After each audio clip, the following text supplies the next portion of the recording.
అధికార పార్టీకి కొమ్ము కాస్తూ వివాదాస్పదంగా వ్యవహరిస్తున్న వైఎస్ఆర్ జిల్లా పులివెందుల పోలీసుల మెడకు కేసులు చుట్టుకుంటున్నాయి.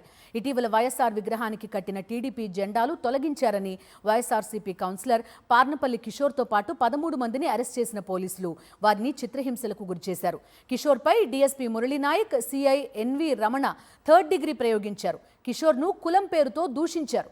దీంతో జాతీయ మానవ హక్కుల కమిషన్ను ఆశ్రయించారు వైఎస్ఆర్సీపీ కౌన్సిలర్ పార్నపల్లి కిషోర్. అధికార పార్టీకి కొమ్ము కాస్తూ కక్ష సాధింపుతో తమపై అక్రమ కేసులు బనాయించారని బాధితులు ఫిర్యాదు చేశారు. దీంతో 4 వారాల్లోగా పులివెందుల డీఎస్పీ, సీఐపై చర్యలు తీసుకోవాలని మానవ హక్కుల కమిషన్ ఆదేశించింది.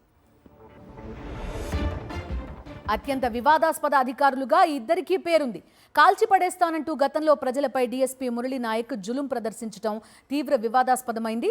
ఇప్పటికే పట్టపగలు పోలీస్ స్టేషన్లో లంచం తీసుకుంటూ అడ్డంగా ఏసీబీకి దొరికారు ఎస్ఐ ఎన్వి రమణ. అదే కేసులో డీఎస్పీ మురళీనాయక్ ప్రమేయం ఉందనే ఆరోపణలపై ఓ రోజంతా విచారణ జరిగింది. డీఎస్పీ మురళీనాయక్ చెప్పడం వల్లే తాను లంచం తీసుకున్నానని ఏసీబీకి చెప్పారు సింహాద్రిపురం ఎస్ఐ అనిల్ కుమార్.